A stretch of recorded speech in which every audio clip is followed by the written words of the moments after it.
Are you hearing this? This is absolutely bizarre. Oh my gosh.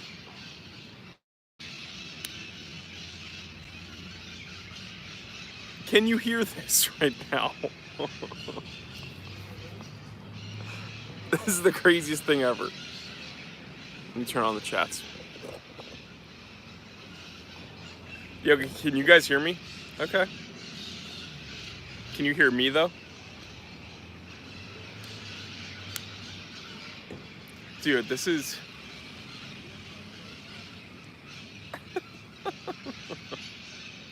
This is absolutely insane. I don't know if this is connecting. Hold on. Dude, the birds are absolutely going crazy in the trees right now. Like, I don't know what is happening.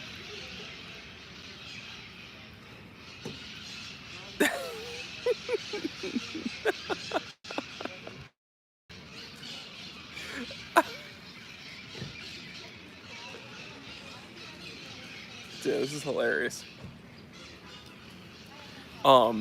So the funny thing is where I normally sit, like over there, there's people like, oh, what is he doing? Where I normally sit over there, they cut down a tree. So I pretty much can't live stream where I used to live stream because it gets way too sunny and just incredibly uncomfortable. Because I'm always having to move around and be like, So here there's nice tree coverage, but I think because there's less trees, all the birds are like convening into one location and they're just attacking each other. I have no idea what's going on. This is absolutely nuts. Milk and the moderator says the simulation has gone all wrong. It's bizarre. It's a bizarre day. Didn't Alfred Hitchcock make a movie about this? Yep. Let's see who's here. James K, certified T3 bot and moderator, is here. Firefox 280Z, that fellow there, certified T3 bot. Daniel, let's see, Milcom the moderator, Adrian Bico, Eddie Vega, Tacos here, Eric here, Marty Evans, Laszlo, Davai, certified T3 bot, Car Guy. So pretty much all the regulars are here. Cowboy. I don't think it's the simulation going wrong. I think, is it like mating season for the birds? Guys, what is going on? Someone figure it out in Los Angeles. Protect your beard before they start nesting in it. Okay, here's another reason this is just a bizarre day. So I go to my, the coffee shop that I normally go to get my Vietnamese coffee. And I notice there's a different person working there, a younger woman. And I'm like, oh, okay, cool, what's up? And she doesn't know who I am. She doesn't care who I am. But I walk in, and normally when I walk in on Saturday, they have my Vietnamese coffee immediately ready. Was it Connie? No, it wasn't Connie working there, because if it was Connie, she'd know how I like my Vietnamese coffee. So I walk in, all right? I'm not even gonna ask if I'm allowed to rant. I'm gonna rant, all right? Walk in, and she doesn't know who I am, and that's fine. Okay, it's bothering me a little bit, because I'm like, you don't know who I am? No, but seriously, so I order my Vietnamese coffee. It takes like 20 minutes to, like, wait, 20 minutes longer to get the coffee to me. And I'm like, all right. So I get it. And it's not good.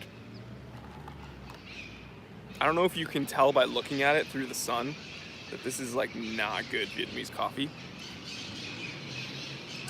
Ugh, she did not make it properly.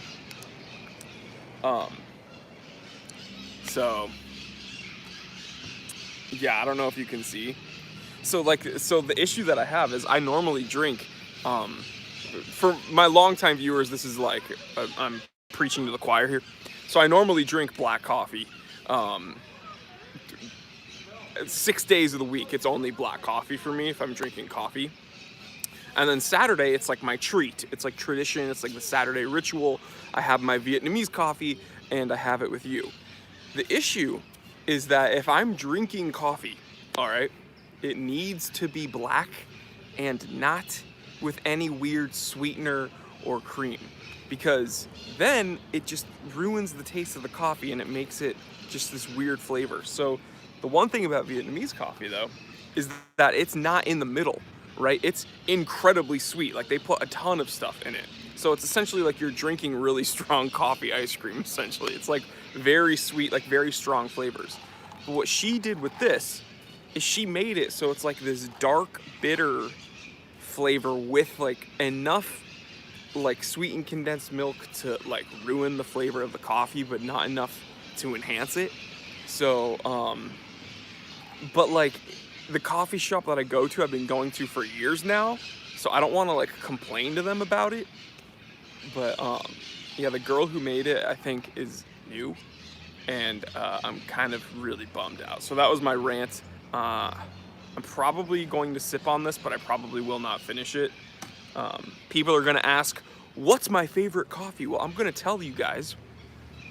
Starbucks, believe it or not, makes very good coffee if you buy it yourself, okay? The Starbucks holiday roast is actually very good, and the Starbucks espresso blend, very good. The Starbucks espresso blend, incredible, okay? If you get it for yourself and you make it at home, you brew it at home, I should say. The third, so okay, Starbucks holiday roast, Starbucks espresso blend. The espresso blend is probably number one. The third coffee I will recommend to you guys, I don't think I can say it on YouTube. I don't know if I can say the title of it, but BR Coffee. Some of my viewers in the comments will know what I'm talking about. BR Coffee. I drink the AK espresso blend, and I'm going to get their new BR Coffee vintage roast, which was just released recently. But that should give you a hint. I drink BR Coffee AK espresso blend. And I don't know if I can even say the title of the name because the algorithm on YouTube will like flag my channel, but yeah, that's what I drink. Sakari 1138, certified T3 bot, great viewer, says, why didn't you ask for a new one? If you're a year-long customer, they'll make it right and probably be happy to know that the new girl needs more training. Here's why. It's because the family that owns the coffee shop wasn't there right now. So there wasn't someone that I could like confide to and be like, hey, it's not good. So I didn't want to like rain down on this new girl and be like, hey, make it again. You didn't make it properly. I'd rather talk to, you know, like the mom that owns the place and be like, hey, the girl that works Saturdays now, she needs a little bit of tweaking on the Vietnamese coffee machine. Jared Packer, certified T3 bot. I understand they have a YouTube channel, but it's also probably demonetized. Big Pizza Pie, how you been? Big Pizza Pie has been with my channel for a very long time. Says, I've been looking at Certina DS First Chrono. Have you ever tried that watch? What do you think? Well, I have a Certina DS Chrono Olympic, and I absolutely love it, but that's from the 70s. James K says, I think it's clear jewelry sponsored by Starbucks. I'm not, but don't get me wrong, I can be bought. Cowboy Swami with the super chat says, servicing at $350 and up, what price range of a watch does it make sense to service? Nothing sentimental, everything under is basically disposable. So, okay, you're saying outside of a watch that is incredibly sentimental, to you, so okay. If you don't care about the watch and you have no sentimental feelings towards it, then I don't know if you would even care about servicing it. If it needs, right? Like, if you don't really care about the watch and something goes wrong, wouldn't you just trash it? Wouldn't you just throw it out? That was a super chat question from Cowboy. So I think you're saying, at what price range does it make sense to service a watch outside of it being sentimental?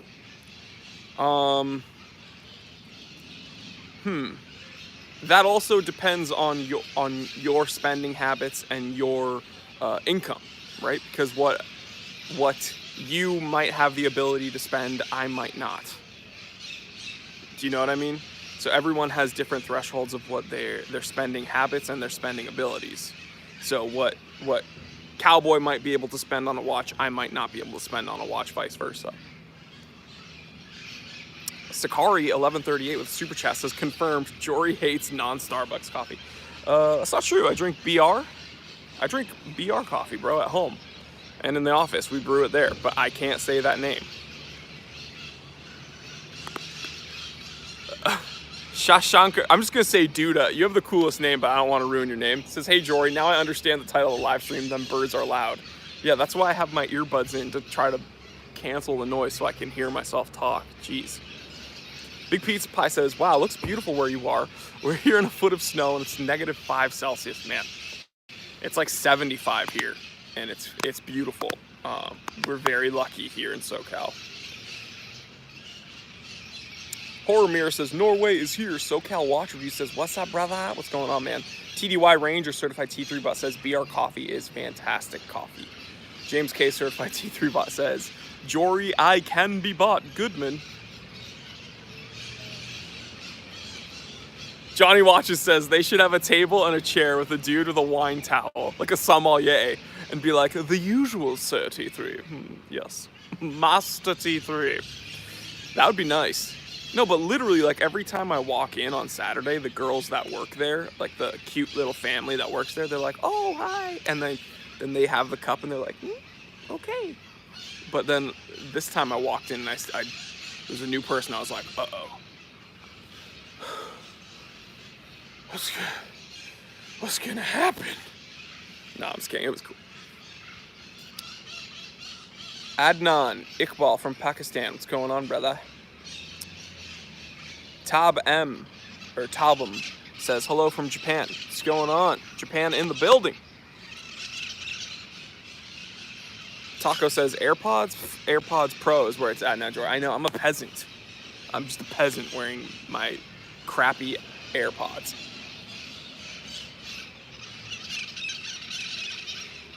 Stephen Elias, Certified T3 Bot, said, tried Pete's, great for dark roast lovers. Pete's does make really good coffee. What I will say is their cold brew fog is like their answer to Starbucks Nitro. And that's pretty good. I will say that's pretty good. Luke Barlow from NOLA. What's going on? New Orleans, the potty town. RBJ is just spamming me with Aragon watches. I don't have any experience with them, bro. I'm sorry. I don't know anything about Aragon watches. We'll have to get one sent to the channel, and we'll have to review it. If you want to make that happen, guys, this used to happen a lot more. If you guys have any interest in me reviewing a micro brand that I might not have heard of, you can feel free to write to that micro brand on Instagram or on their email address. Send them a link of my channel or send them a link to my contact information and say, hey, hit up the time teller. I think you guys should get a review on his channel, and then we can make it happen. So Aragon watches, I don't have any experience, but that's something you can do. That, you know, I have been fortunate enough to hear about Boulder watches, and now, you know, I reviewed their watches. Ocean Crawler, let's see, Cincinnati Watch Co. A lot of those micro brands have been brought to me by my viewers. So yeah, you guys help me out. When I say I can't do this without you, I mean it. I mean it.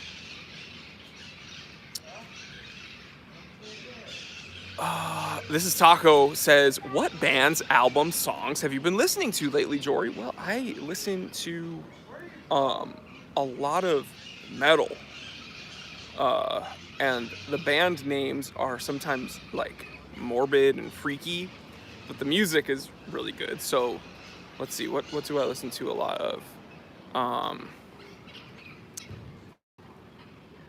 Between the Buried and Me. I absolutely love Between the Buried and Me. Misery Signals, As Blood Runs Black, The Red Chord, With Honor, Comeback Kid, Chiodos. I don't know if you guys know any of those bands, but yeah, I listen to a lot of that stuff. And guys, when I say I listen to everything, I actually mean it. Like, I also listen to country music, and I listen to like Wu-Tang and E40 and like hip hop and stuff. So I really do listen to everything. But I think like 9 times out of 10, I listen to like metal and like thrash and stuff. Like Black Dahlia Murder is one of my favorite bands. Oh, Marissa, certified T3 bot, and my sister says da DJ G do do do do oh do do do do oh do do do do oh do do do do oh the gasolina. Celine Dion. I like her song. If you touch me like this and you touch me like that, it's all coming back to me now. You know that song? Yeah, I like that song from her. So literally, guys. Burger Slayer 83, the man says, "What's up, Jory?" Wow, what's going on, bro?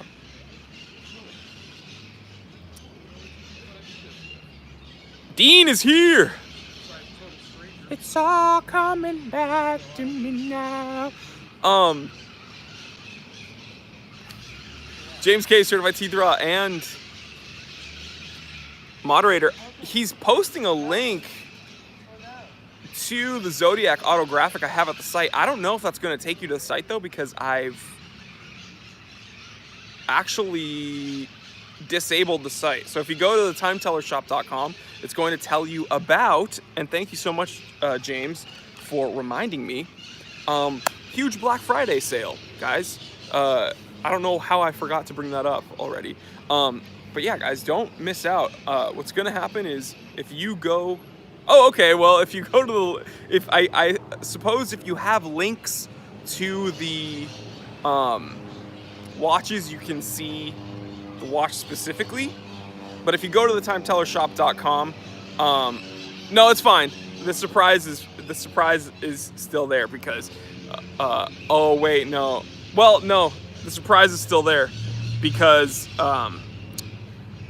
here's what I'm going to say. James, don't post any more links because the coupon code that I told everybody in the episode is not activated yet. So if they try to use that coupon code today, it's not going to work for them. All right. I disabled the homepage so that no one will see any of the watches that we have up. So even if you click the link that James posted, it's only going to send you to that Zodiac. You're not going to be able to see any of the other inventory because I actually anticipated something potentially going wrong, so I haven't uploaded the other inventory yet. So I'm not worried about that. Also, the coupon code will work starting midnight, November 29th. Now, inevitably, people are going to get confused when I say Black Friday at midnight. Here's what I mean. If you're in the US and you celebrate Thanksgiving on Thursday, if you stay up late, once it turns midnight that day and it officially turns Friday, that's when the sale starts. So some people, when I've said, oh, a midnight drop or a midnight release, people think that it's like the wrong midnight, okay? Don't miss out, November 29th. You're gonna stay up after your Thanksgiving meal, Pacific Standard Time, 12 a.m., boom. You're gonna get a big fat discount, all right, at checkout if you use the coupon code T3Turkey. T3Turkey, because it's Turkey Day and we're all filled up with turkey. It's November 29th, Black Friday. All right, please don't miss out, guys. There's 82 of my regulars here right now. I want you guys to jump on the sale if you guys have the ability to. So I'm giving you guys a heads up, all right?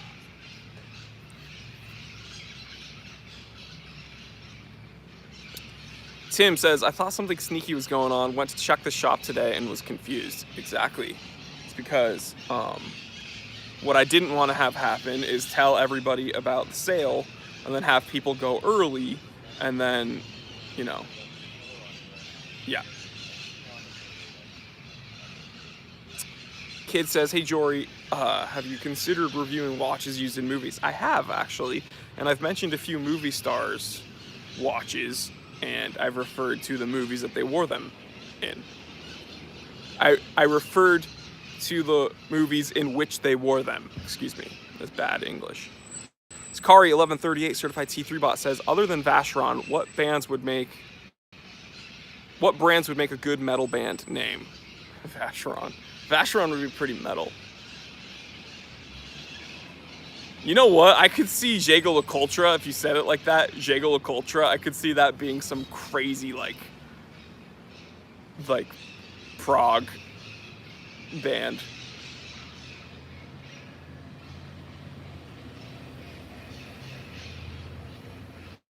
Dean says, pump up the likes. Alex says, have you noticed Filippo Loretti and their advertising? Yeah, their ads are everywhere. Another thing I want to say, I think the people here right now already know, I don't get to choose which ads show up in my episodes. So I get people writing to me literally weekly, being like, if this guy doesn't like fashion watches or subscription services, then why is, so-and-so, like, why did he put those ads in his videos? I don't choose which companies have ads on my videos. I hope you guys understand that. So if Filippo Loretti has an ad in my video, or MVMT, it's not because I picked that.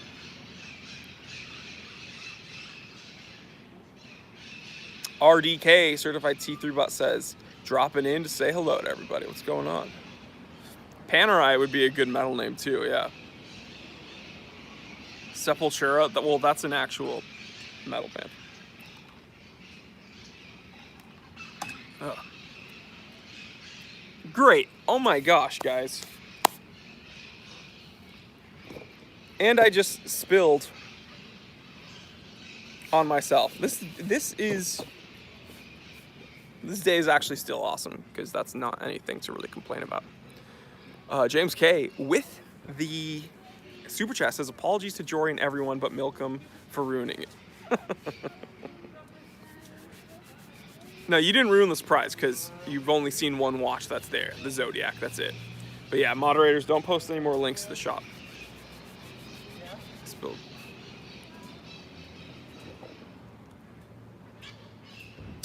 DJ Hungzilla says, Jory spelled incorrectly. What are your thoughts on the... Whenever people spell it Jorie, it's so much more exotic, I feel like. Jory. What are your thoughts on the Rolex Explorer 1 36mm? Just picked one up and it's kicked my other watches, including Submariners, to the curb. The 36mm Explorer is the only Explorer I would wear. Unless we're like ignoring the Explorer 2. Right? Marissa's laughing. What is Marissa laughing at? The Jory? Jory. But yeah, when I say the only Explorer, I mean the only Explorer 1. Obviously, I'd wear the Explorer 2 because I own the Explorer 2. But I think the 36mm Explorer 1 should have been the only one they made. I think bumping it up to 39mm was so stupid. And it was proof that even Rolex can be swayed by the whole bigger is better thing. I'm like sick of saying this. Oyster cases wear larger than they are on paper. Period. All right? That's why 34mm Rolex Oyster cases wear like very large, even on my 7.5-inch wrist. That's why you can wear a 32mm bubble back and it looks like just a normal watch. So 36mm, like the 40mm slim lug Oyster cases look fine. The 40mm chunky lug cases look enormous and gross. But congratulations on getting a 36mm Explorer. That's the one that I want to get, and I want to get a 1016 so badly. I found one online for under 10 grand. Yesterday I found, oh dang. Can we just appreciate this, guys? I've been crushing it in the gym lately. Can you just appreciate my bicep real quick? So I found a Rolex 1016, like pristine, under 10 grand, last night. But I just bought a Vacheron, an 18 karat gold Vacheron Constantine. So I'm not gonna get that 1016, but man, I'm not drinking this coffee anymore.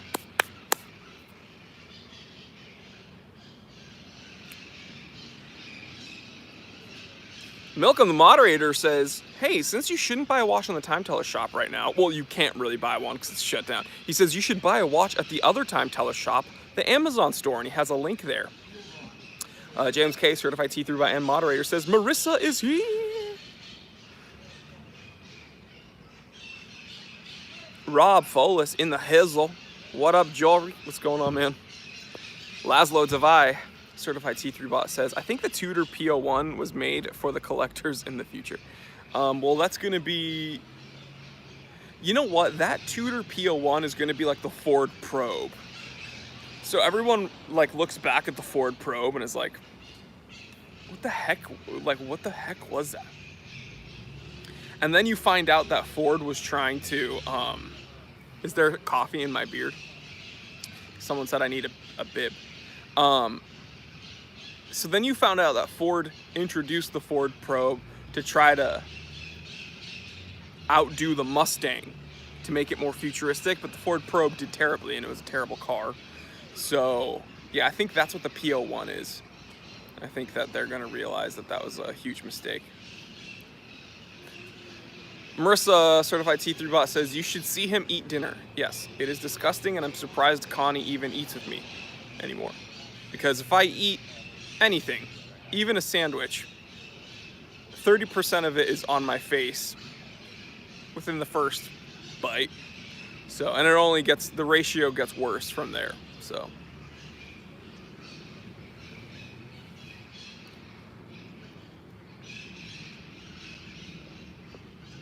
P01 equals POS, says Dan Caslin, certified T3 bot.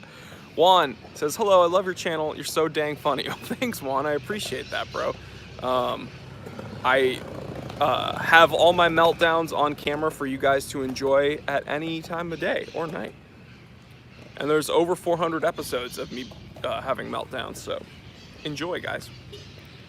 And I've pretty much ruined my future possibility of ever doing anything else in the professional world because of my meltdowns on camera. So just enjoy it.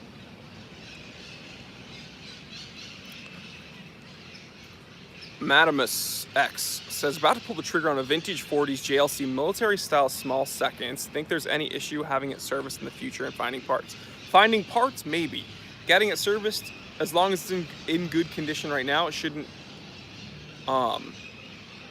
be a problem. Finding parts might be an issue because, as James K says, Jory's Elgin took months to repair correctly for the lack of parts. That's true. But be careful with those old military style JLCs. I've looked for one personally. A lot of them are unoriginal. I'm not gonna say they're fake. I'm gonna say like the dials are unoriginal or they've been like greatly touched up. So just, you know, be smart with what you're buying, do some research on the reference number, and let's see what we can find out about it. If you want my help, you can email me, info@thetimetellershop.com. That is info, as in information, info@thetimetellershop.com. You can send me a picture, or you can hit me up on Instagram, and I'll see if I can find some information about it.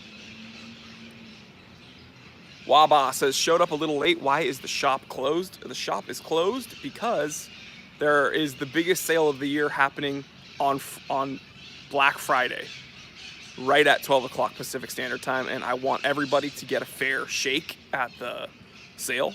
So I'm shutting down the store until Black Friday so that everybody has a chance to go there and get everything that's there. Matt B says, I just like you in general. Thanks, man.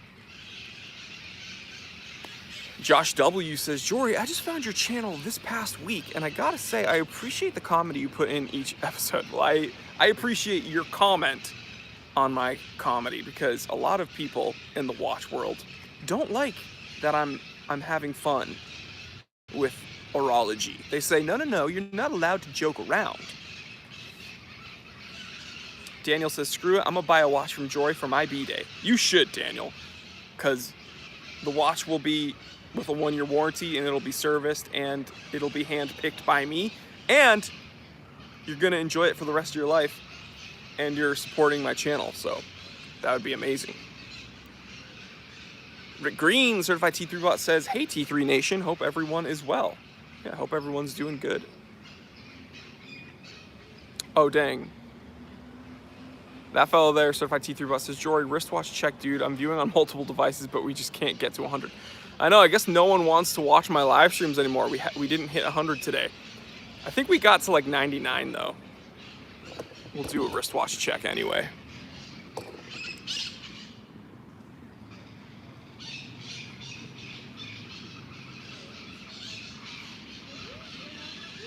Oh yeah, SKX, the favorite. Can you really beat this on a single piece strap? Absolutely not. I'd almost wear this over a field watch, honestly, because I know this thing is just an absolute beast. Like, I don't know how you can beat this. pH fat, bruh. Nice Seiko 5, Jory, yeah. The crown pulls out. It's crazy. Johnny Watches says, Jory has the axe thrower Viking style for a hobby. John, Certified T3 Bot, says, all my favorite watch YouTubers incorporate humor in their content. It's true, but none of them incorporate comedy in their content like me, though.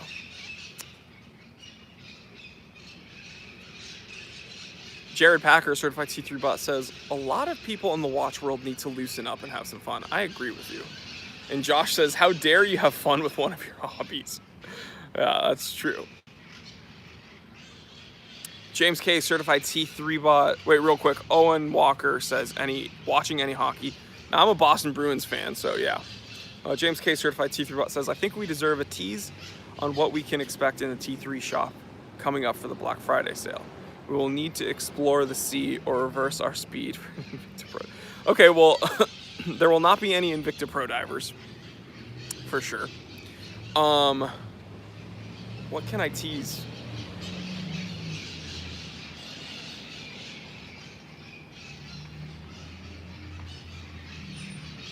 Okay, I can tease you. There might be a new inbox, not new inbox, new old stock with box watch that starts with a C. There might be a very rare integrated bracelet watch that starts with an O.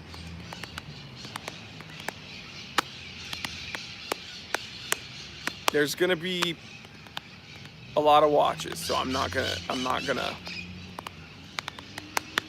give too much away. But there's two watches that I think are freaking crazy.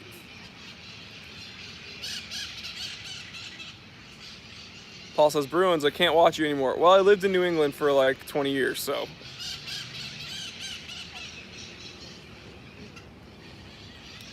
Kid says, you have huge wrists. That huge watch wouldn't work for me. Yeah, I do have big wrists, but don't worry, you can find a lot of more reasonably sized watches at the time teller shop, so. That Thanos snap gag was very good. Yeah, I'm glad you enjoyed that. Johnny Washington says, wearing my ball engineer master diver on my way home from Disney with the kids.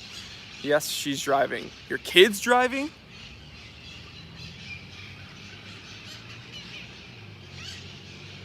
Jared says, think Joey has a big wrist? I got an inch on him. Well, I think 7.5-inch wrists are well above average. And if you have an 8.5-inch wrist, you are just an absolute behemoth. So congratulations. Yeah, those birds in the background, dude, they're seriously they are having a time of their lives. They're either having a whole lot of fun or they're killing each other. I don't know.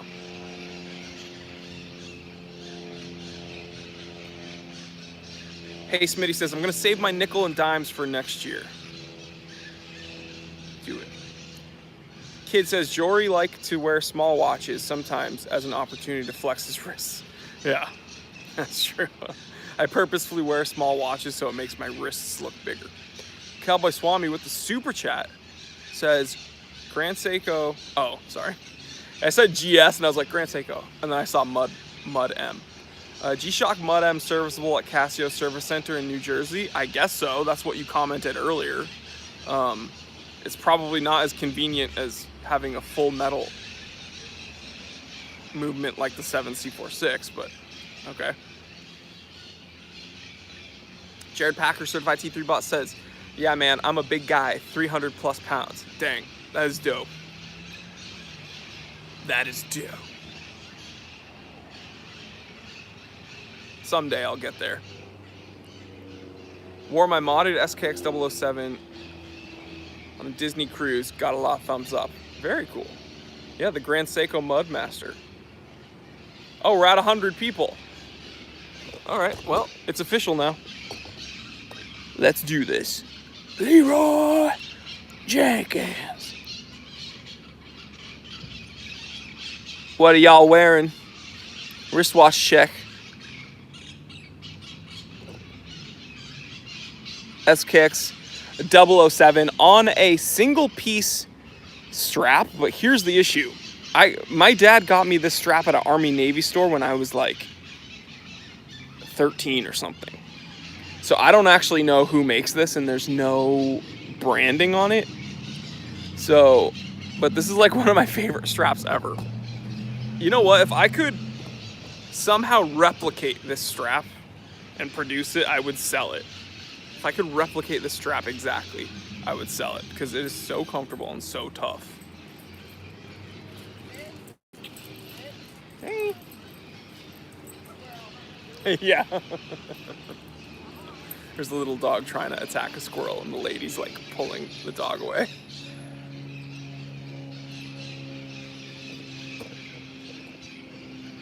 James K is wearing a JSAR Marathon. I need to get a Marathon for the channel. Hamilton Takeoff from Fix It Mike. Cowboy Swami's wearing an Oris Pro Pilot. Good choice. Tippy Cafu is wearing a Hamilton W10. I have the same looking strap. It's awesome to wear. Yeah, again, I'm going to take my watch off real quick. So, I don't know who makes this strap. It's just a simple single piece strap. And what you'll notice is it's old, but it's not really fraying. Like it's even though it's been used, it's still quite put together and nothing's like tearing too badly. Like even the ends aren't fraying, which is just wild. And it's tough, but it's not super rigid. Like it's still kind of supple. If I could replicate this strap, because it's a thicker gauge than some other ones that are produced, I would sell this, honestly. Maybe I need to get in touch with someone to produce a strap like this, because I absolutely love this. And after I put this strap on the SKX, I was like, cool, this watch is never going on another strap, because I feel like this is the perfect combination. And so if you guys are wondering how I put my straps on, I slide the extra through the keepers, and then I tuck it back on itself. So underneath, I tuck it back in on itself. Milcom, the moderator, wanted to know if I used a strap like this on my tuna. I did. I had this exact strap on the tuna, in fact. And I'm thinking, if I ever do change a strap on this watch, then this strap's gonna go on the tuna. So, I'm also thinking of putting the tuna on a Barton canvas strap.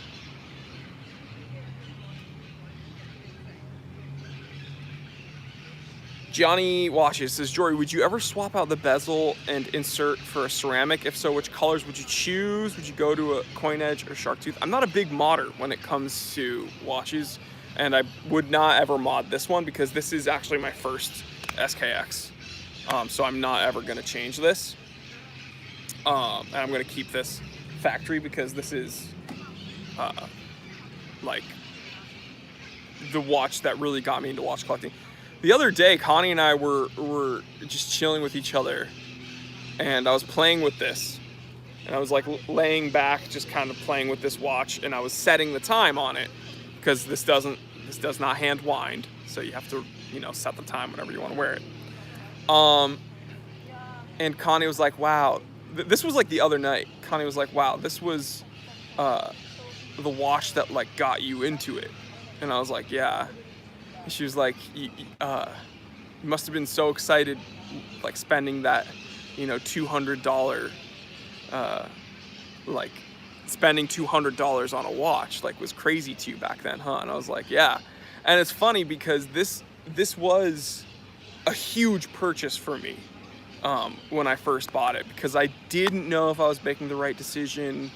$200 was a big price for me to pay on something that wasn't like food or like living expenses. And it's just crazy. The other night Connie reminded me how like how just crazy life is, because like years and years ago this was like a huge splurge for me, the SKX, and then now look, I'm addicted to watches. So it's funny. And this is the reason I bring that up is because this is very sentimental.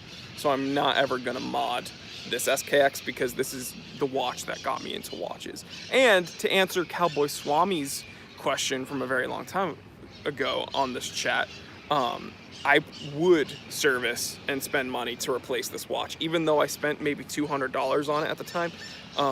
And this has like an old movement in it.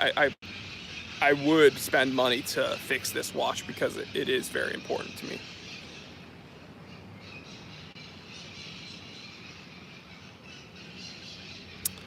Sakari 1138 certified T3 bot says, do you lie awake at night and think about watch strap pairings? It's okay, I do too. Yes, I do that. I also think about my grail list, like watches that I want to get, and I also think about car parts. What do I want to build? How would I build that? What part would be good? Oh yeah. And then, yeah.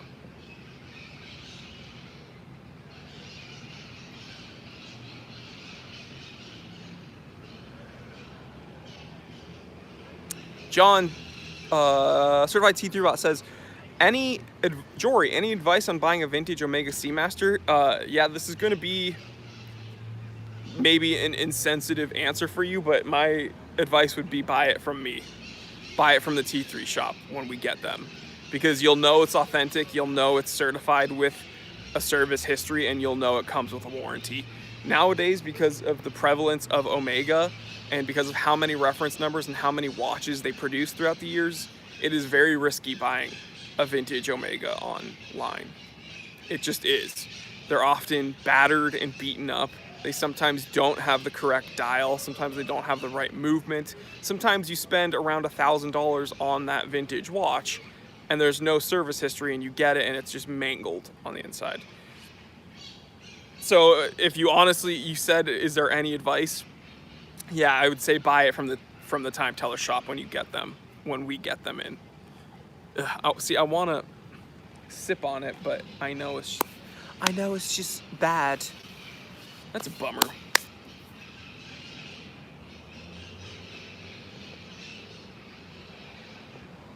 Milk the Moderator says, I've heard the older 7S26 movements are better than the current ones. This one is honestly probably keeping within COSC standards still, and I've had this one forever. I don't know of any trouble with like the newer ones. They don't make them like they used to.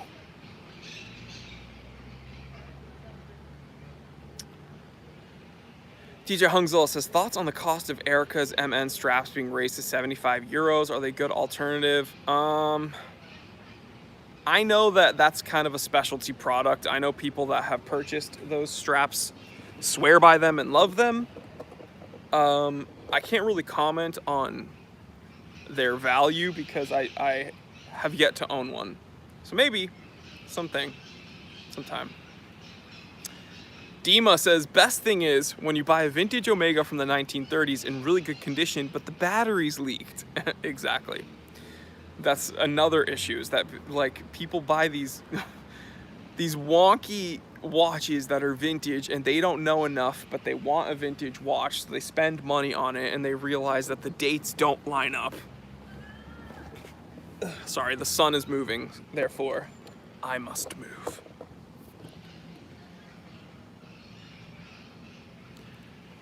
WV David says, I'd really appreciate your opinion. Would going for an Oris Aquis to Breitling Super Ocean Heritage 2 be a big step up or not? I don't think with those watches it would be a big step up, if I'm perfectly honest. The Oris Aquis is a very nice, more refined watch than people give it credit for, and I think if you're gonna spend the money on a Breitling Super Ocean Heritage 2, might be a bit more refined, but you're not going to get the same enjoyment, or how do I word this? The enjoyment you will receive will not be worth the money you spend. Does that make sense? I had to close my eyes to think about how to word that. Yeah. Jared Packer, that's a good point. And the Aquis is ISO rated, I think. I'm almost positive. James K, certified T3 moderator, says, interesting question. Like the ship of these. Oh man, this is gonna be a doozy. If the vintage Omega has had the movement case and strap replaced, is it still the same watch? Yes, this is like a huge argument in the watch world. For instance, is a redialed watch a fake watch at that point? And then where do you draw the line? Do you know what I mean? Like, okay, so the watch has a new dial, but everything else is the same. Okay, the watch has a new dial and a new handset, but the movement is the same. Okay, the watch has a new dial, or the watch has the original dial and handset, but the movement has been replaced. Or the watch has a new dial, new handset, the base of the movement is fine, but the rotor has been replaced. Where do you draw the line? And then Tippy says, oh, that's a Franken watch. Well, a Franken watch also, yeah, denotes a bunch of parts harvested from different watches. And then there's another argument. Okay, so then is this restored? So we have a watch and we've gotten all original parts from that manufacturer, but they're new, they're not original parts, they're repair parts. That's why there's an argument about Rolexes and service dials, right? Oh, that Rolex has a service dial. You need to tell someone if you're selling a watch with a service dial. Do you know what I mean? So there's, you know, I suppose that people's line, everyone's going to have a different line, and things are going to be subjective. What I would say is, if you're a seller selling these watches, you need to be as transparent as possible and give all the information you can about what has been done with that watch, and then you let the potential consumer gauge what is important for them. That's what that, and now that I run a vintage watch store and I'm a purveyor of vintage watches, that's how I see it. I'm going to, if I do, like for instance, I've gotten a watch with a restored dial. I've gotten a watch with a new crystal. You need to denote that. You need to tell them everything about the watch, and then let the consumer decide where the line is and if they want that watch or if they don't want that watch. But you've done your part telling them and being forthcoming and transparent about what has been done with that watch. Al said, wouldn't it be safe to say that most vintage watches would likely have replacement parts? No, it wouldn't be safe to say that, because I think most vintage watches don't have replacement parts. When you look at all the vintage watches out there, I think most don't. In fact, all of my vintage watches that I own, only two of them have parts that have been replaced. One is my Rolex 2940, which has had a new a replacement Rolex crystal, because I had a spring bar failure and that my bubble back fell off my wrist, hit the ground, and the crystal cracked. So my watchmaker sourced an authentic Rolex crystal and put that on. And then the second one was my Elgin, my great-grandfather's Elgin that was in service for 6 months, sourcing parts for that watch.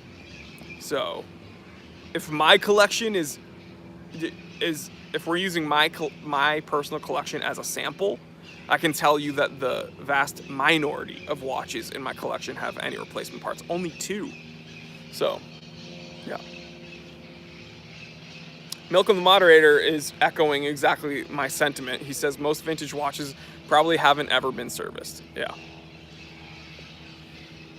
Andrew Hannum, certified T3 and moderator, says, hey, all just here to like the video. You guys should like it too. At my daughter's volleyball tournament, so I can't stay. Everyone have a great weekend. Well, give them heck, man. Tell your daughter to take no prisoners and spike it.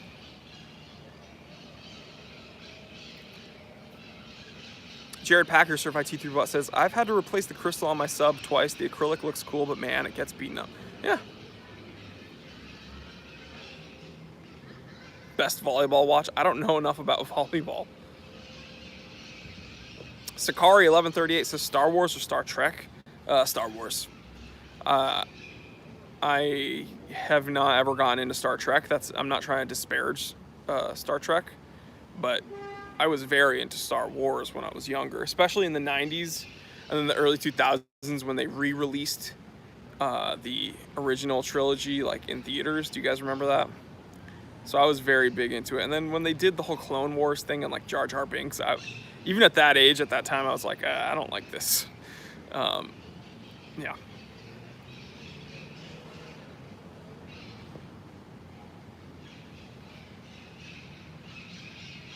Best volleyball intro song, Celine Dion.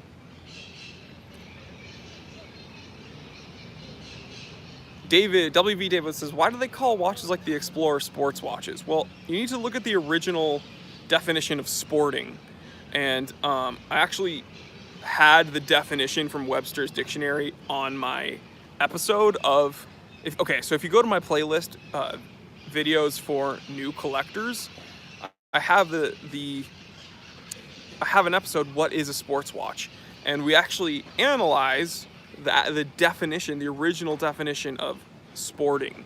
Okay, so when people think of sports and sports watches, they often think of team sports like baseball and softball. Who thinks of softball? Baseball and soccer and football and tennis. They think of like actual sports, right? That involve balls. No, you're good, dude.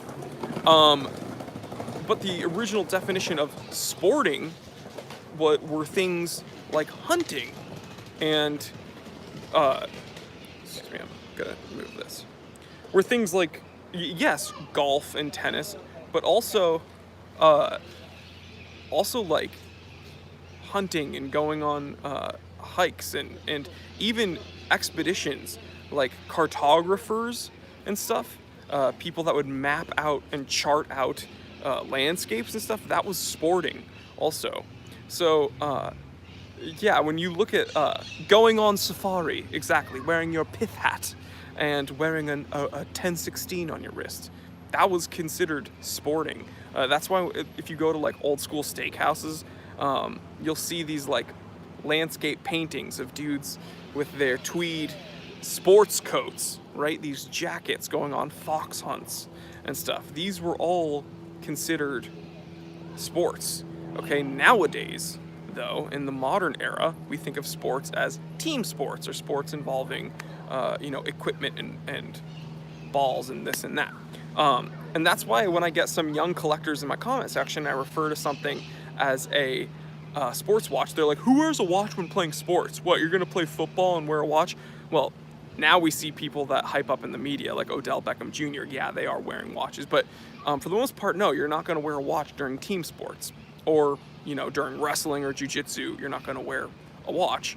But if you were going on safari, or if you're going on a hunt, or if you're going on an expedition, you might wear a watch on your wrist. So, I know that might be a long-winded definition, but yeah, the explorer going on an exploration, charting out a landscape, that was a sport. And I would still argue if you're rock climbing or mountain climbing or you're summiting a mountain, I would consider that pretty sporty, right?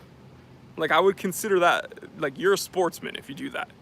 But yeah, hunting, fishing, that's why sportsman supply companies, like if you look at, like if you type in a sportsman supply store, you're gonna get fishing equipment, you're gonna get hunting equipment, you're gonna get outdoors equipment. So yeah, sorry.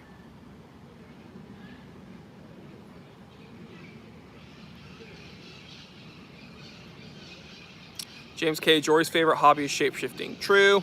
Harris Tweed, the best. James K. certified see-through bot says golf, tennis, fox hunting, topography, charting. All of Jory's favorite hobbies. Vince Good. Dude, Vince is here. Says hello. I have it on silent right now. Oh, what's going on? Thinking about Disney Plus. Illuminati, certified see-through and moderator. Congratulations, Mazel Tov. He is on the streets. He has his license. Can I ask you guys something? Can I ask you your guys' opinion on something? Should I get the new Pokemon game on Nintendo Switch? Like, is it any good? So, wristwatch check. We'll do another wristwatch check. Guys, discuss it in the comment section. Should I get the new Pokemon game from Nintendo Switch? Let me know.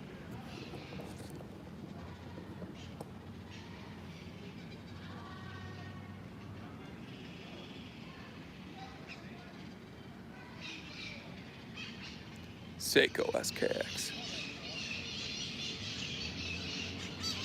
Check this out. Look at this watch, dude. One of the least expensive watches in my collection, and it brings me probably the most enjoyment.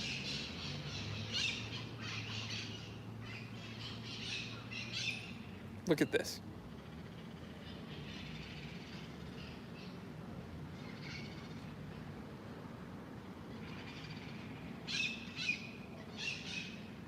Look at that.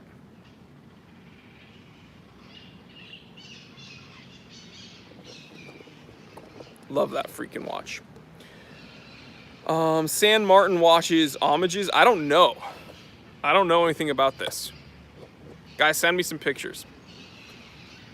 Never played any version too old. Well, I'm 30 now, and I'm asking about Pokemon, so I think it's reasonable for anybody to play Pokemon.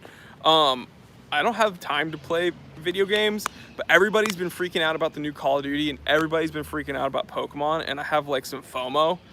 So I'm like, should I get Pokemon? So, and like what's not helping is Connie is away for the weekend. She's on a trip with her sister. So I'm gonna be like not doing like, well, I'm gonna be working. So it's like, am I gonna be like playing Pokemon? Like, come on.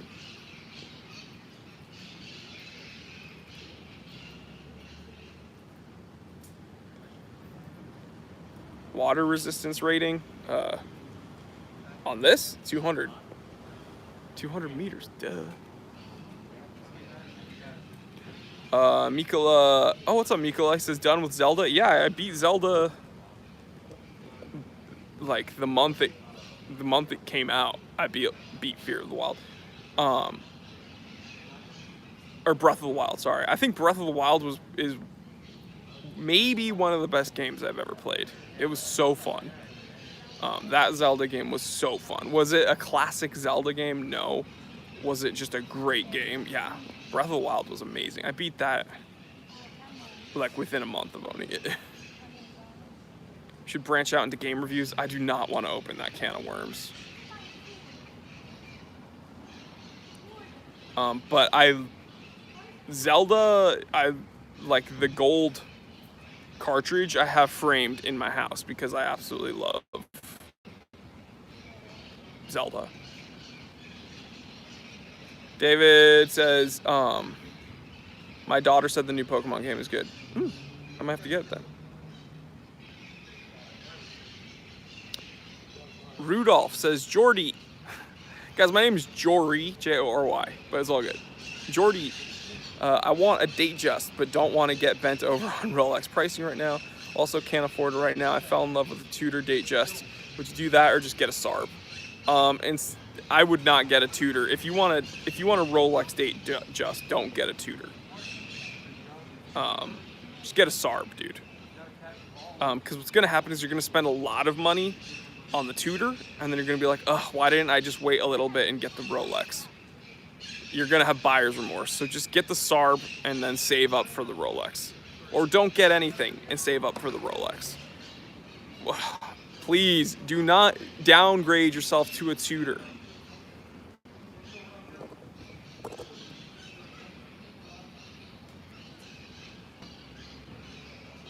Look at this guy.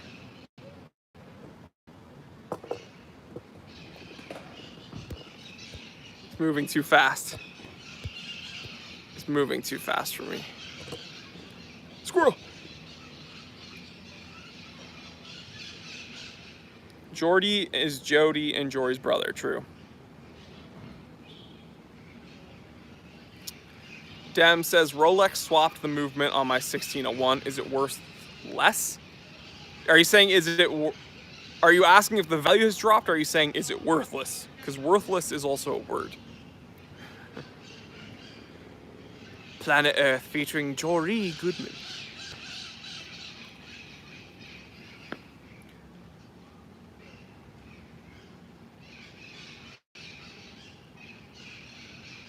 James Gay, did I see this tutor through in a small shop? Yes, the tutor beckoned me like a beacon of hope through this glass of a pawn shop window. I had to push my Spice Girl wife to the side and say, I must find this watch, the best timepiece in all of England and the world, the Tudor Submariner. Please. Thoughts on Breguet? I like some Breguets. It's not a top 5 company for me, but I like them.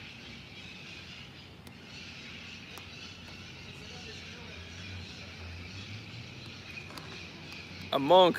What's up? I'm back. Let's go, baby.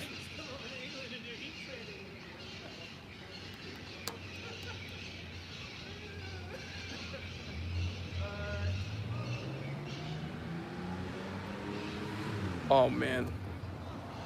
I don't know if you guys can see it. Look at that.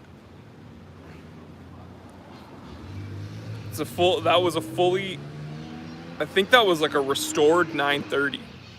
Dude, I heard that engine. I heard that flat engine coming down. I was like, that is a 911. Did you guys see that? Man. Goals, dude.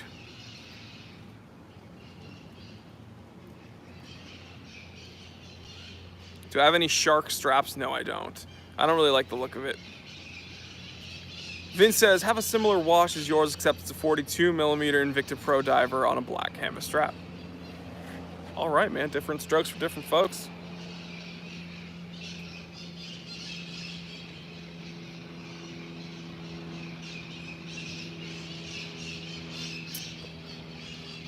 Johnny Watch says, again, the question, is a restored watch by the manufacturer a Frankenwatch? No.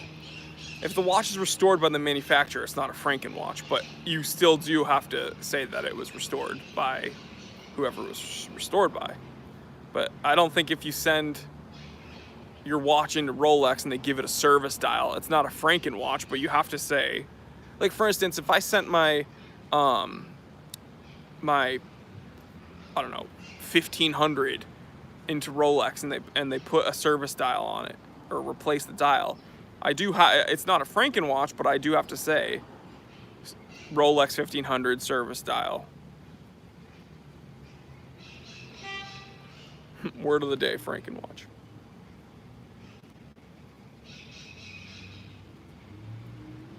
Finn says, working a deal with someone for a King Seiko, wish me luck. Well, there's a King Seiko, maybe, available at the Time Teller shop, but you guys aren't going to know until Black Friday.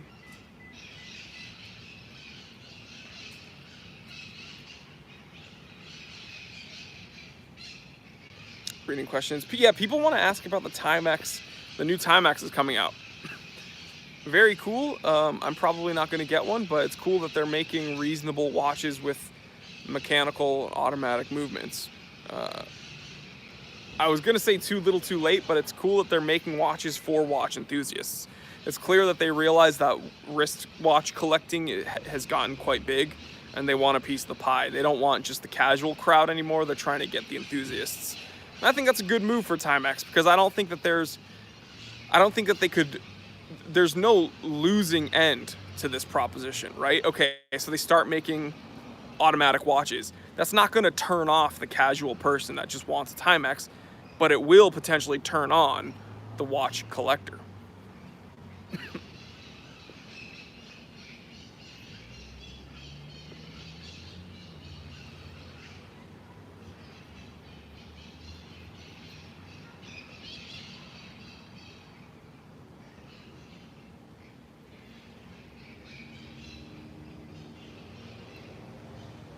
I'd be livid if Rolex put a service dial on my 1680. Well, they wouldn't do it without you knowing. So.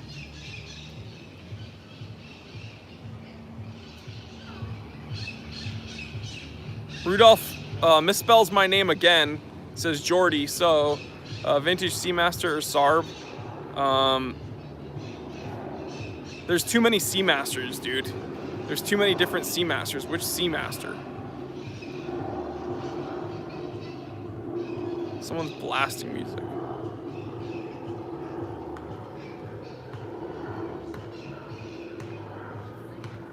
Warrior Swing Presage lately, which I don't know what you mean by swing. Have I worn my Swing Presage? I don't know what that means.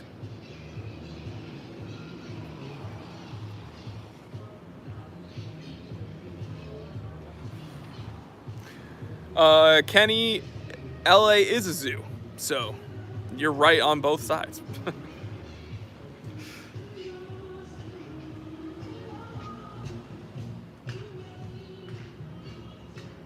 Dude, this guy is jamming out to his music, clapping along with it while he drives, and that's why LA has the worst drivers ever. So it's because no one actually cares about driving. They're too preoccupied doing things that they perceive is more important than being safe, when nothing's more important than being safe when you're driving, right, Illuminati? You have your driver's license now, so you should know. Maybe he meant, have you worn your swag Presage? Yeah, I always wear my swag Presage. Illuminati, have a good one, be safe, and congratulations on getting your driver's license. Do not drive with multiple people in your car. Do not drive under the influence of anything. Do not drive and text. Hands 10 and 2. You'll be good.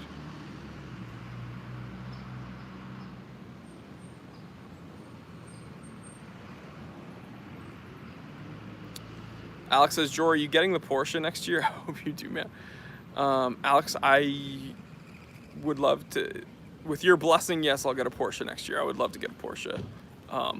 But I'm very particular about which ones I want. So, yeah.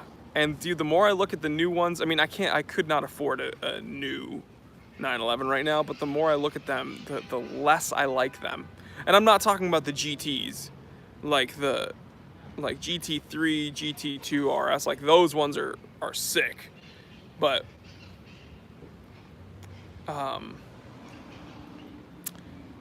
yeah, I don't like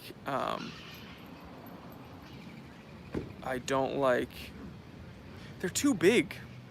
Do you know what I mean? It's not how the original, I don't know. I could go on a whole rant about the current design of the 911. I like 911. I love them, but they're not what they were. And if I could find a 964 C4, like in good condition, unmolested, stock, I would jump on that in a second. But so Dima says, wait, why not? And by the way, guys, I'm going to tell you something. People are saying not 10 and 2. 10 and 2 is the old cliche expression. You actually do want to drive 9 and 3. 9 and 3, you have better control, by the way, number one. And number two,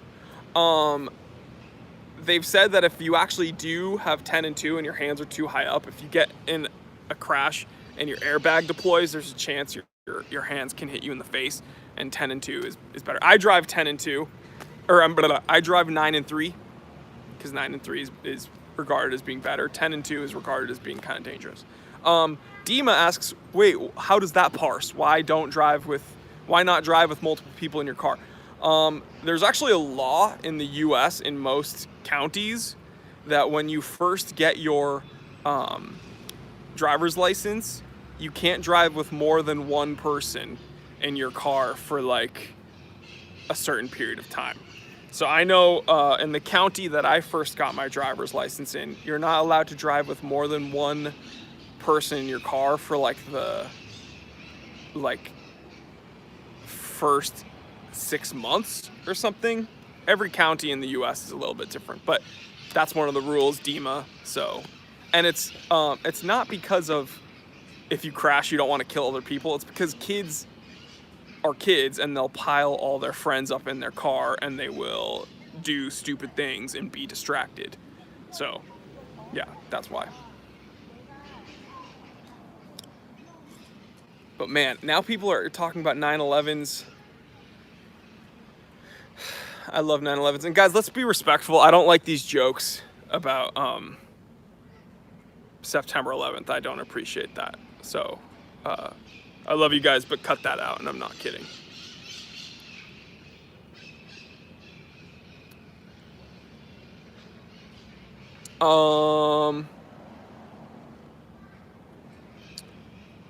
Targa, hey, like a 9/11. Says, yo, Jory, great YouTube channel, thank you. This question, Hamilton Jazzmaster day date, opinions as a budget Rolex day date. Cool guy, big fan of your content. I think the Jazzmaster is gorgeous. I think their day date is nice. I don't know if it's going to be a substitute for a Rolex day date, but I think it's going to be a great watch, and I don't think you're going to be disappointed with a Hamilton Jazzmaster, period. So yeah, I think you should go for it, bro. Jose says, I just saw the title and clicked whatever it is. I agree.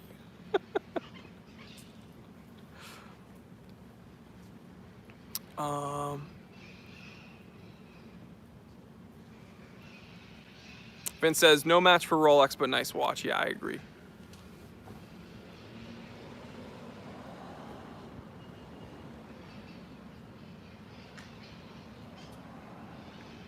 Giant Watch says, Ontario has the same law for new drivers. Yeah, I think it's just to mitigate like dumb teenagers being distracted with their friends. Like, for instance, so I got my driver's license in Amherst, New Hampshire, which is in the northeast of the United States. And we could only drive with one other person that wasn't a family member. So if it's your family member, you can drive like with your mom, your dad, your sisters, whatever. There's no limit to that, as long as they can legally fit in a seat with a seatbelt. But you can't drive with like all your friends in your car. So, yeah, Rob, okay, Rob knows. New Hampshire is 6 months, no more than one, if not family. Exactly, that was a very concise way of describing it. Catalino is the man, and he says, up the likes, up the likes. Thank you so much. TJ Hungzilla, how about a Tudor day as more expensive alternative? No, because you're going to buy that Tudor and you're going to be like, dang. Hey guys, this was made by Rolex. Hey guys, this Tudor, it was made by Rolex. Hey guys, this Tudor, it was made by Rolex. No, I'm sorry. Brandon, I missed the wristwatch check. We'll do another one.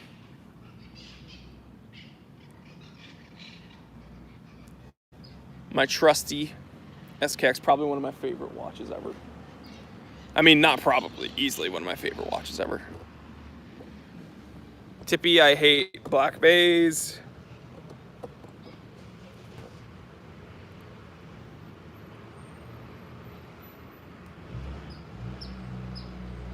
Taco says, is there any new mod on your Jeep / Subaru? So the Jeep, I've done practically everything I can do to that thing I've done to it. So the Jeep is more maintenance stuff.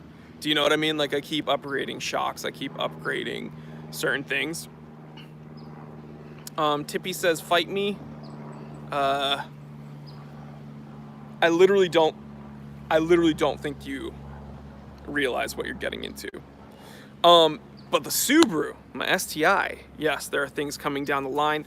Around Black Friday, I might be looking at some stuff. We will see.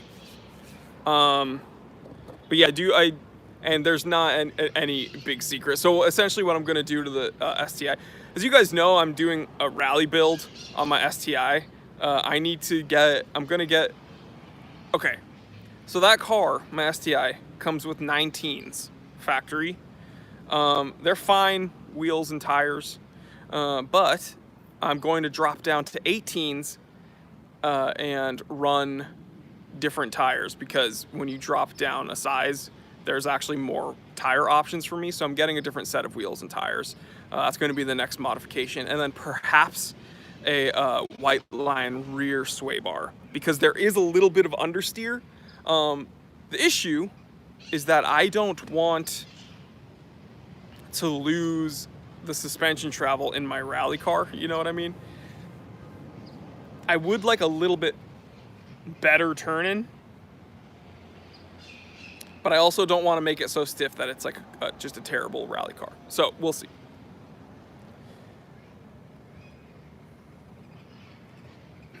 Adam says, I noticed the atomic clock is still up. Do you think the atomic time setting is still useless? Have you heard anything? So here's why I said it's useless. It's so funny, man. Out of everything I've ever said, people hate that I said that about the atomic clock. Dima says, if you drop down a tire size, does that up your gear ratio? No, it doesn't, because the overall diameter will be the same. So I'm dropping a wheel size, but the tire diameter will be the same. Do you understand? So the wheel will be smaller, but the tire, I will be able to run more tire. So the diameter is the exact same, so the gear ratio does not change. Okay, so Adam, about your question about atomic timekeeping and that attribute. A lot of people don't like what I said, but they're also not listening to my words. They get really, I'm not saying this is what you're doing, but a lot of people got really upset with the title of my episode, saying that atomic time is function. Dima, you have no clue what you're talking about. Yeah, I want bubble tires, and I'm gonna put White Walls on it too. By the way, White Wall is the best song from Between the Buried and Me, White Walls. Anyway, so here's my beef with atomic timekeeping, is that when you look at a G-Shock, for instance, the King G-Shock, okay, solar powered, the GX56BB1, that is solar powered, but it's non-atomic. Then they have a Japanese exclusive King G-Shock that does have atomic timekeeping, and they look a little bit different. They have different LCD monitors. Why is it that the King G-Shock with atomic timekeeping is almost 2 to 3 times the price of the non-atomic GX56BB? It doesn't make sense. So basically my issue is that attribute, that atomic attribute on a watch is not worth tripling or doubling the price of it. Okay, so is it a cool function? Yes. Do I think it's cool that my Mudmaster triple sensor has atomic timekeeping and I can use my phone to regulate the time? Sure, I think that's very cool. But do I think that is the main selling point of that watch? No. What I think the main selling point of the triple sensor is the triple sensor, right? The altimeter, the barometer, the thermometer, the compass. That's what I think the selling point is, not the fact that it has timekeeping. Another thing is, I think G-Shock is getting too, I don't want to say they're flying too close to the sun, but they're risking it being too into this whole smart technology. Because, hear me out, this new carbon core Mudmaster, they're saying, oh, it's a quad sensor now. So really what they're doing is they're showing their true face, and they're really saying, oh, these terms that we use, triple sensor, quad sensor, it's all arbitrary marketing. Because I get it, when you said triple sensor and it had an altimeter, a barometer, and a thermometer, plus a compass, that is very cool. That is useful, that goes with what that watch was designed for. But when you say now it has a quad sensor, so it has the altimeter, barometer, thermometer, and then you find out the fourth thing is a step counter? I don't know, G-Shock. And then they had the audacity to remove the solar capability. So now what did they do? They just neutered their flagship watch, which is hilarious because the Mudmaster in all their media photos, it's these rough, tough guys, these like smoke jumpers, the outdoor firefighters, and they're walking through bogs and like chopping wood and stuff, and they have the Mudmaster on the wrist. Wow, incredible. But then you realize that it is not solar powered. And it's like, hold on. So you took away the solar power capability, but you gave this guy a step counter? You think he really gives a crap about that? It's a joke.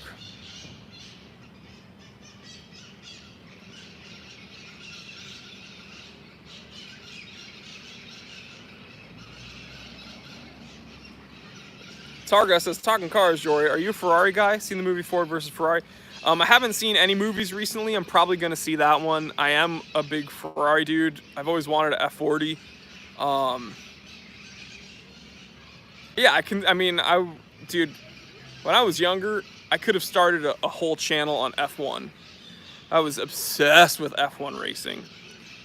But yeah, big Ferrari. I don't want to say I'm a historian, but yeah, love them.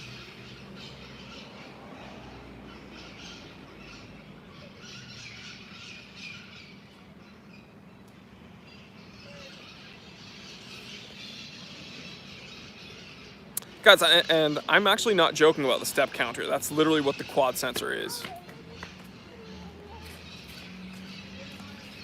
Hey guys, John Hansen. I am having the new Boulder sent to me. I may have the new Boulder Venture automatic sent to the office soon. So have I heard about it? Yes. Am I excited about it? Yes. Will there be a review coming up? Yes.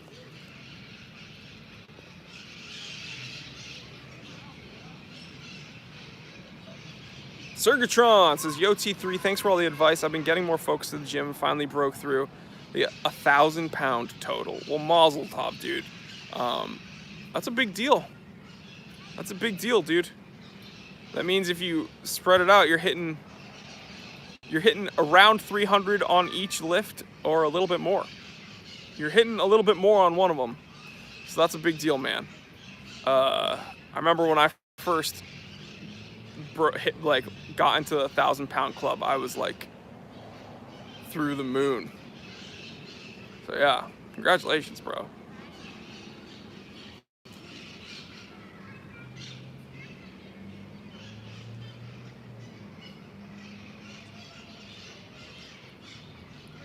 James K, looking forward to Jory's third channel. Time for F1.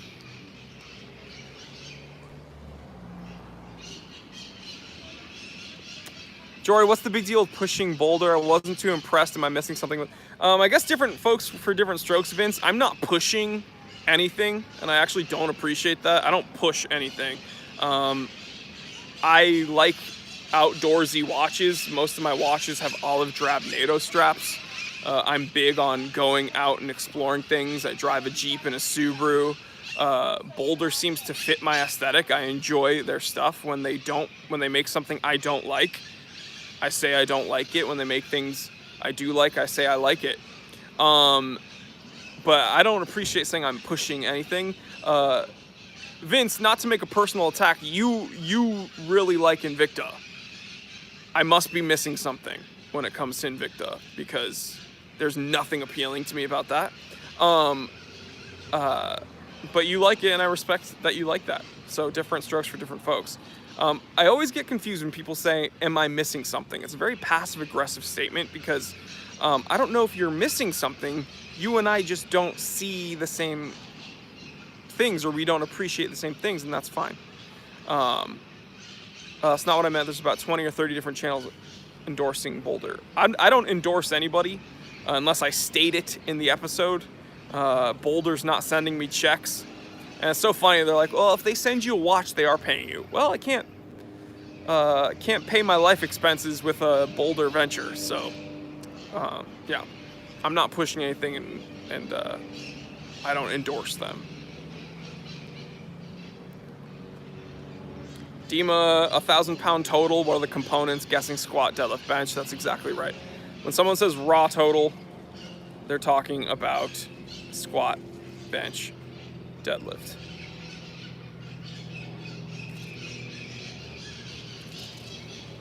Joma shop with looking at. Worth? Joma shop worth looking at?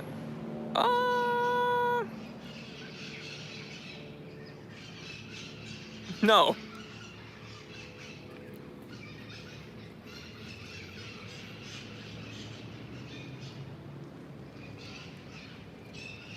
Yeah, but guys, different strokes for different folks. There's a lot of like Deep Blue. There's nothing I like about them, but a lot of people like them. Invicta, nothing I like about them, but people like them. It's fine. But I wouldn't say, am I missing something? Because I must be.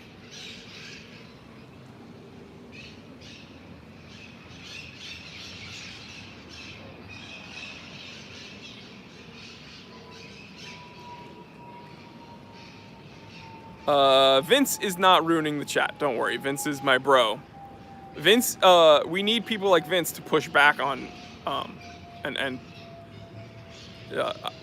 I need people that don't always see eye to eye to me. And that's why I actually really respect Vince. Targa says, yo, Jory, the rise and rise of smartwatches. Will the luxury market be affected? I don't think that's gonna... I think just the world itself becoming more modern affects everything. But not specifically smartwatches. I'm glad that the hybrid phase kind of dipped a little bit.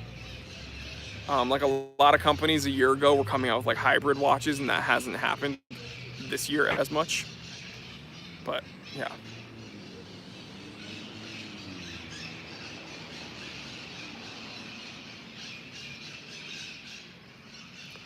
Busta Face. Busta Rhymes says, your thoughts on Rado? I don't know much about them. They don't make anything that I like. Even the Captain Cook, I don't like. So, John says, what's your opinion on the Young Hans Max bill? Cool. I've recommended them before. Too Bauhausy for me personally, but I think it's a good watch.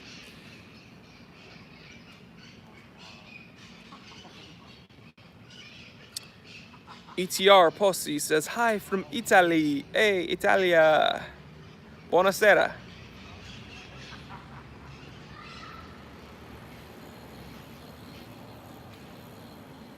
Do you like the new Hamilton Khaki Pilot Pioneer Mechanical? Yeah, I like most of what they're coming out with.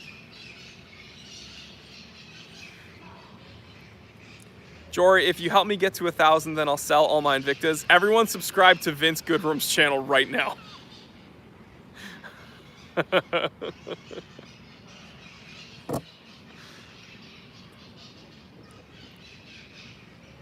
Flat Earth, am I missing something? Yeah, guys, you are, because the Earth isn't flat, the moon is. So let's get that straight. The Smith Everest is based off of the Rolex 1016. That is true. So.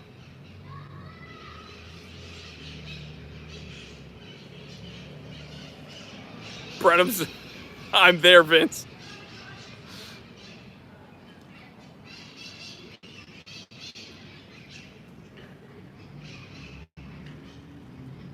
John Watcher says, ciao. John says, have you ever considered a cage match with other YouTube watch guys? Do you mean like an actual fist fight? I don't think that would be fair. Because it'd have to be all of them versus me, and I still don't think it would be fair. But I wouldn't do it, guys, because I love all of them. I think there's enough success for all of us, and when any of us do well, all of us do well. So, I think some viewers think that there's competition. I don't really see it as competition at all, because I think that there's all of us. I think that we all function pretty independently of each other, so I don't see how we could be I don't see how any of us could really be in competition. And I think that we should all be learning from each other, and I think that all of us should be watching each other, and I think all of us should enjoy the hobby. So, yeah. But, for those of you wondering, final boss! Rising tides truly do raise all ships. I believe in that. And I think that there's enough success for everybody. For instance, if a channel blows up in the watch world, that means more people are watching wristwatch content, and there's a higher chance of them watching my content, and vice versa. So I want everybody to do well. Any watch YouTubers you think don't have a big enough following? Yeah, mine.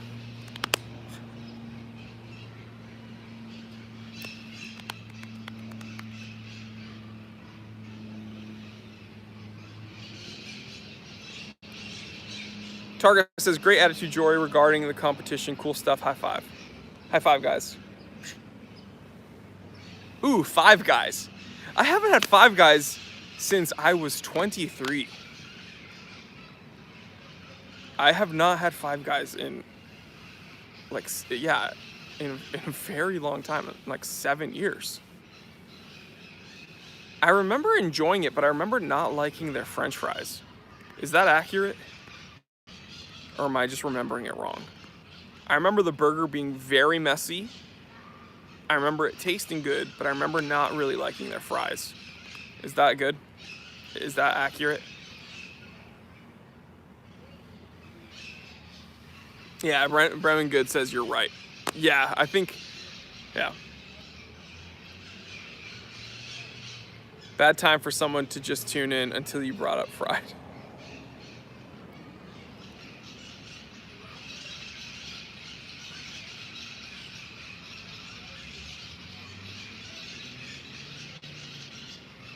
Reading comments.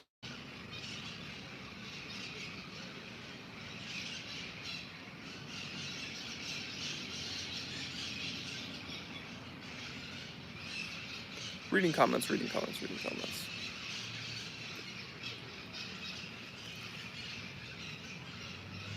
Twitch Ramble says, opposite, burgers are horrible, fries are delicious. They load you up on fries, but they're not the best tasting. Yeah, I don't know. John says, I think there may be a bird somewhere around me. You think? Why do manufacturers get secondhand on the marker and some don't? It's actually quite difficult to do with quartz watches. Yeah. Sakari says, damn it, now I want Five Guys. Man, I just remember the burger. I remember enjoying the burger, but I remember it being, someone Postmates me, and I'll Venmo you. Someone Postmates me a Five Guys, and I will Venmo you back. I was gonna take a sip of this, but this is terrible, and I'm not going to drink it. Confirmed, Jory is sponsored by Five Guys. I'm doing this like really slick subliminal message, like advertising, where I'm like, well, you know what I haven't had in a while?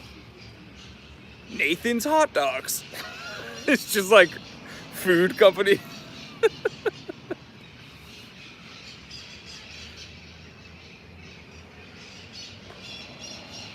What if Jory is a bird? Wow, the real conspiracy. Milcom says, address, guy with birds and bad Vietnamese coffee in the park. They know exactly where I am.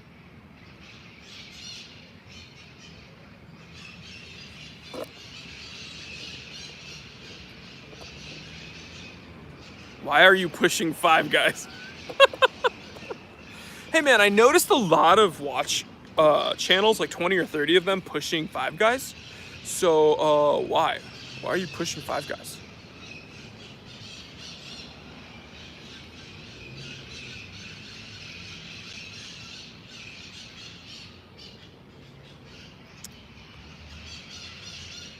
Can you explain the real Swiss-made thing, like 80% manufactured in Switzerland? So they say 80% of the watch's value has to be from Switzerland.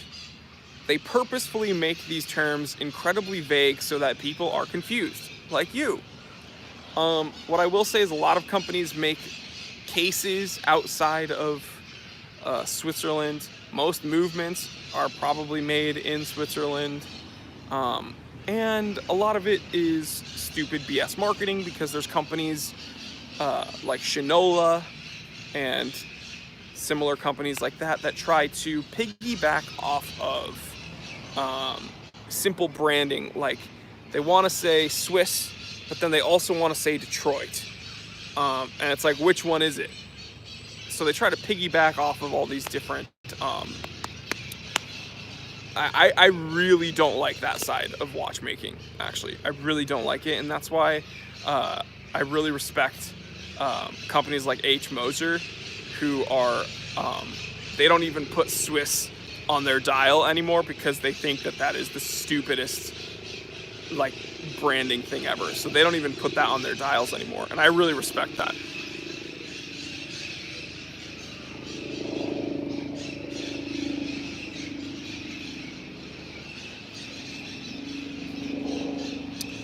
Dave says, what about Tommy's? I don't like the chili burger, dude. I don't like the chili they put on the burger. I know that might be sacrilegious as a Los Angelino. But yeah, I don't like Tommy's at all. It's messy, and this is gonna sound weird. The chili they put on the burgers is bitter. It's like bitter. It's weird. I don't like it. And guys, if you come visit Los Angeles, don't eat at Pink's Hot Dogs. It's overrated and it doesn't taste good.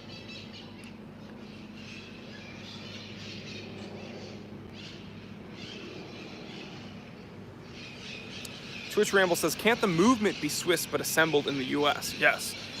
But what happened with Shinola is they got hit with a reprimand and I think a fine from the FTC, the Federal Trade Commission, because their branding was disingenuous, and the FTC was like, you're in trouble because you're not Swiss enough to be saying Swiss made, and you're not Detroit enough to say that you're made in Detroit. So now they have to say assembled in Detroit with like Swiss parts, but then they also have Chinese stuff and everything. It's crazy.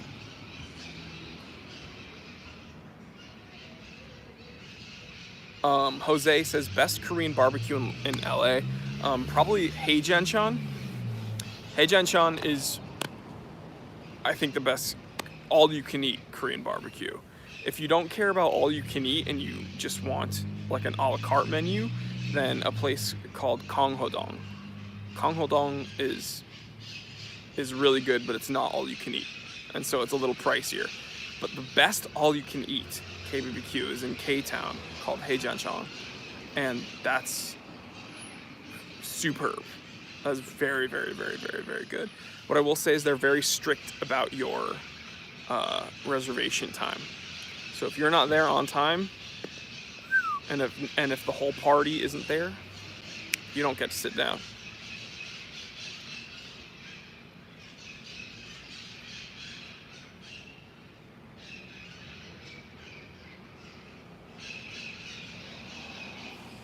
Hey, Smith says, Jory, have you ever tried Gene and Jude's in River Grove outside Chicago? I haven't. Last time I was in Chicago, I was just eating deep dish pizza. So yeah.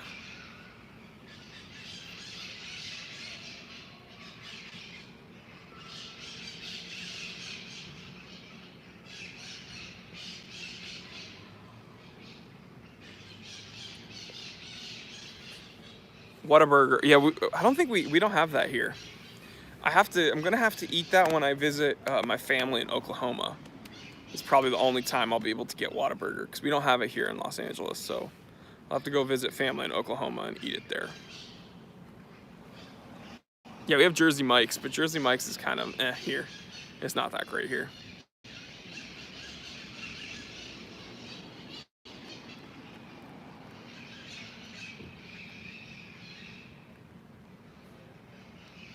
We don't have Tim Hortons here either. You got to go up north for that. We have Shake Shack, and yeah, of course we have In-N-Out. Someone just wrote to me on Instagram saying I should be the next Robin Williams. I don't think I'm that talented, but I appreciate that.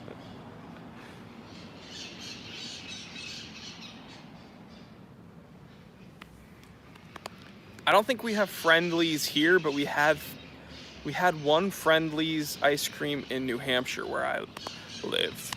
There was a Friendly's, but I don't think I've seen one in Cali here.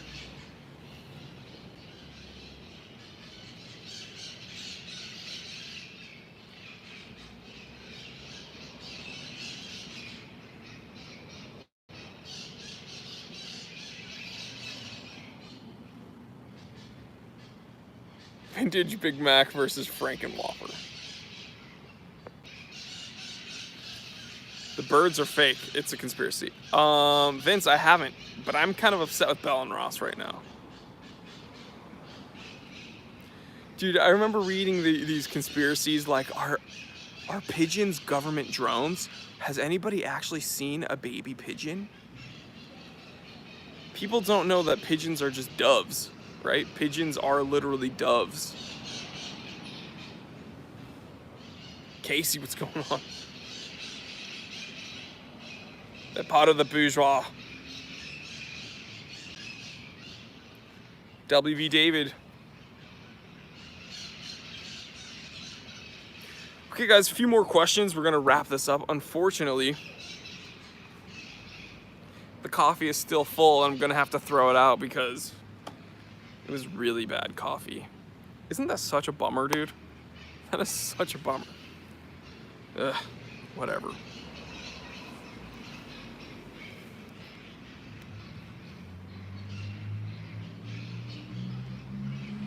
When Bell and Ross made, you know, their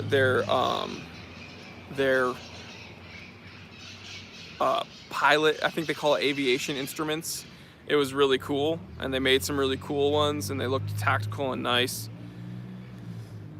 But then they're trying these things, and I'm not going to knock them for trying something new, but what they're trying isn't even new. They're doing exactly what everyone else is doing, which is making an integrated bracelet blue dial sports watch. Mark says, love the channel, see you later. Thanks, brother.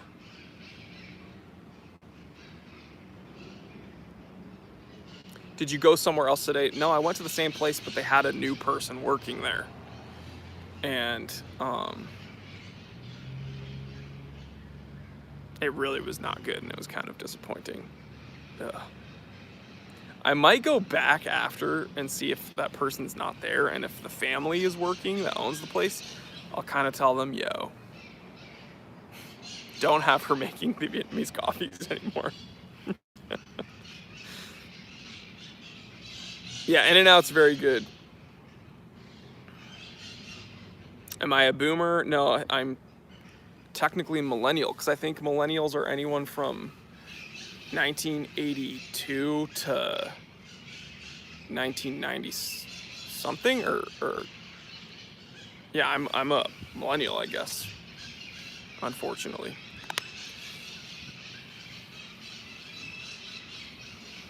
Vince says, I know you're closing shop, but I will keep my Citizen watch on the rest of the day just to be nice. Amen. Okay, guys, a few more questions. We're going to wrap it up. 100. My phone is yelling at me that I'm running out of batteries. Jay, I said yes to that question already, actually. Hello.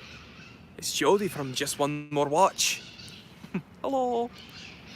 He's the best one to ever do it, man.